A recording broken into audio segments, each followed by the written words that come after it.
Bon matin, Bianca Bédard. Bon matin! Alors, je suis avec Bianca Bédard, directrice générale du Conseil régional de l'environnement de l'Abitibi-Témiscamingue. Et ce matin, on fait suite un peu à la dernière chronique de transition climatique parce qu'avec l'hiver qu'on a cette année, qu'on a les tempêtes, les changements de température qu'on a reçus en décembre, janvier, puis tout ça, je trouve que c'est à propos cette semaine de parler de changement climatique. Oui! On entend toutes sortes de choses quand on parle de changement climatique. Il y a des perceptions, il y a des incompréhensions. Il y a aussi des fois un peu de confusion entre climat et météo. Donc, je me disais en fait que c'était l'occasion peut-être de revenir sur ces concepts-là de base, puis justement de peut-être revenir expliquer de quoi on parle pour avoir une meilleure compréhension pour la suite. Oui, parce qu'on Alors, entend souvent, on n'a pas ben de changement climatique avec l'hiver qu'on a. Moi, en tout cas, je vois pas les changements, c'est même pire. Bref. il fait moins 30, il est où le réchauffement Oui, c'est ça. climatique? C'est ça. C'est ça, c'est ça. Fait que, tu sais, ça a l'air bien banal, là, mais c'est un peu la base, puis tu sais que j'aime bien te poser des questions, alors j'aimerais poser la question pour introduire tout ça. Saurais-tu me dire la différence entre climat et météo? Le climat, ça peut être selon certains secteurs. On peut parler d'un climat. La météo, c'est comment il fait aujourd'hui, la température. OK. Hein? Ben, C'est ça? c'est pas tout à fait ça, mais c'est parfait. C'est parfait parce que c'est l'élément central, je dirais, de la compréhension. Alors, quand on parle de météo, on parle du temps qu'il fait aujourd'hui, demain, sur une très courte période de temps, dans une zone très ciblée. Justement, la météo à Amos, aujourd'hui, demain, après-demain. Donc, on parle vraiment d'une courte période. La précision, elle est relativement fiable pour une courte période de temps. De plusieurs jours, on n'a plus de fiabilité. Et souvent, c'est une grande variabilité. Hein? Dans la même journée, là, par exemple, en été, on peut passer d'un beau soleil à un orage au retour du beau soleil en 60 minutes. Sur la météo, une variation de 5 degrés Celsius, ça ne change pas grand-chose. Je veux dire, on met une épaisseur de plus ou quoi que ce soit. Le climat, par exemple, là, on est complètement ailleurs. Le climat, c'est vraiment l'étude des statistiques de variabilité atmosphérique sur une longue période de temps. Donc, quand on parle de climat, on parle d'une période d'au moins 30 ans, où là, 5 degrés, ça peut faire toute une différence. Donc, si on retire 5 degrés au climat actuel, c'est la dernière période glaciaire. Mm-hmm. Ça vous donne une idée là, à quel point c'est intense. C'est une tendance, soit c'est très, très, très précis parce qu'il y a peu de variabilité parce que justement, c'est sur une longue période. Donc, la nuance, elle est très, très importante, puis c'est un peu la base pour comprendre tout ça.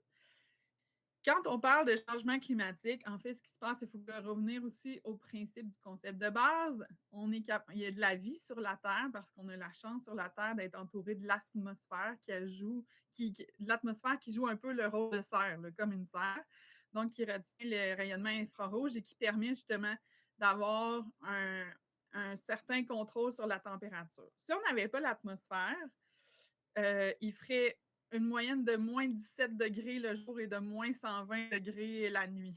Donc, oui. Ça ne serait pas vivable. Donc là, présentement, on est dans une moyenne de 15. Ça, c'est possible parce qu'il y a des gaz à effet de serre qui sont présents à l'état naturel sur la Terre et qui rendent tout ça possible. Je n'irai pas dans les détails. Là, ce qui se passe avec les changements climatiques, c'est que nous, les humains, avec nos activités industrielles, tout ça, on émet trop de gaz à effet de serre. Donc, on accélère le réchauffement dans cette atmosphère-là parce qu'il y a trop de gaz à effet de serre, donc avec le rayonnement infrarouge et tout ça. Ça fait des décennies là, que les scientifiques tirent la sonnette d'alarme. Je ne sais pas si vous vous rappelez, en 2015, on avait signé un gros accord avec l'accord de Paris. On disait mondialement, on ne doit pas augmenter la température de la planète de plus d'1,5 degré. Présentement, on est à la signature de l'accord, on est environ à 15 degrés Celsius. Donc, il y a plusieurs États du monde qui s'étaient dit, on va mettre les bouchées doubles pour réduire nos émissions de gaz à effet de serre, pour tenter de rester sous le seuil d'1,5 degré. Malheureusement, en 2024, c'est la première année où on a confirmé qu'on avait déjà atteint le seuil d'1,5 degré. Donc, de façon planétaire, là, vraiment, la planète se réchauffe.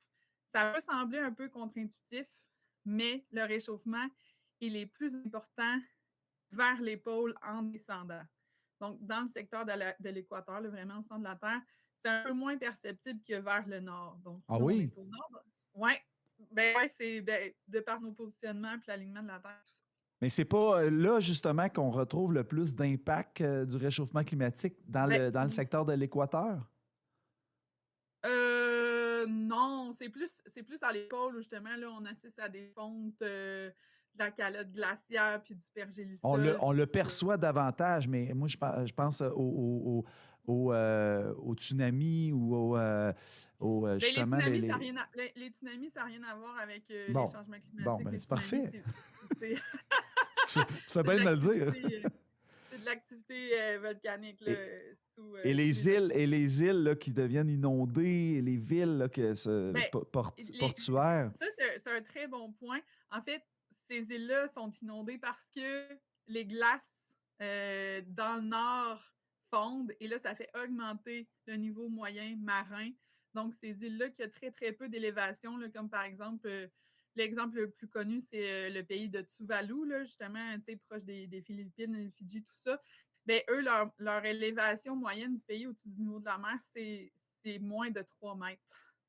Fait que, tu sais, ça prend pas grand-chose là, pour que l'île soit complètement inondée. Fait que, tu sais, eux, c'est les premiers réfugiés climatiques qu'on appelle, là, qu'on a dû vraiment déplacer la population en disant, ben, avec le niveau moyen des mers qui augmente parce que, justement, les glaces fondent en Antarctique et en Arctique, ben, vous êtes voués, vos îles sont vouées à disparaître. Donc, on est obligé de les relocaliser, notamment Et là, en Australie. Bianca, pour pas tomber dans l'anxiété Oui, environnementale, qu'est-ce qui se passe là, chez les scientifiques ou chez ben, le reste de la en fait, population?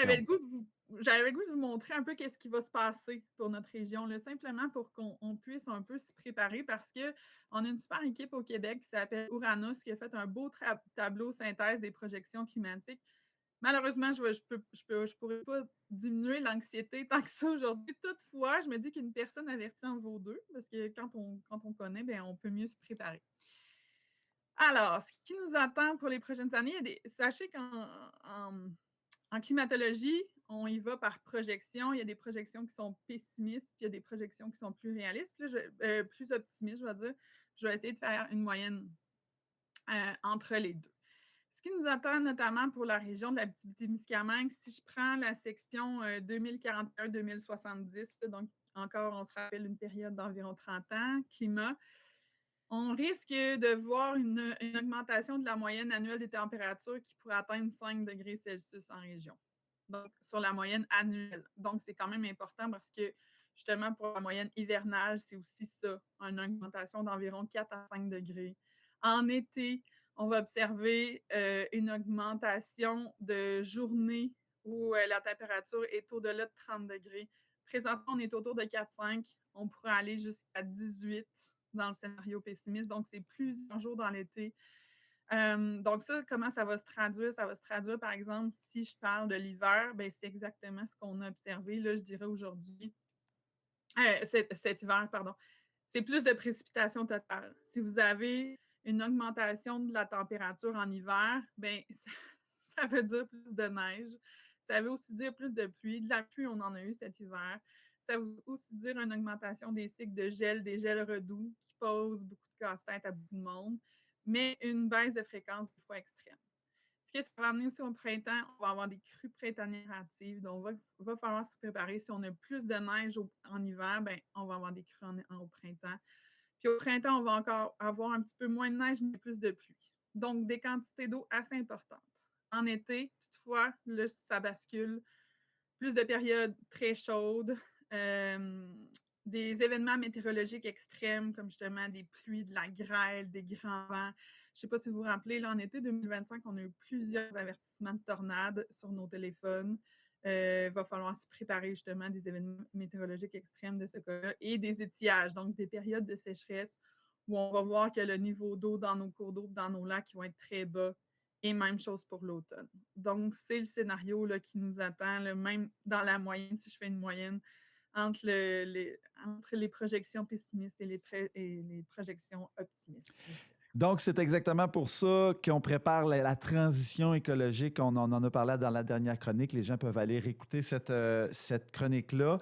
Et ça va nous amener aussi vers le prochain sujet de la prochaine chronique aussi, justement, parce que ces changements climatiques-là, tu parles davantage d'eau, davantage de pluie. Bien, éventuellement, on pourra parler de ce qui va se passer sur les milieux humides en Oui, Abitibi-Témiscamingue. notre allié régional. Oui, dans la Ouais, prochaine ben conférence. j'ai très hâte d'en parler avec toi, Bianca Bédard. Merci beaucoup pour encore une fois nous amener vers un peu plus de connaissances, puis oui, de prévisions, mais oui, ça va changer. C'est ça qu'on peut dire. Oui, il faut se préparer. Il faut se Mais préparer. C'est merci, à une la méthode pour prochaine. Merci, au revoir.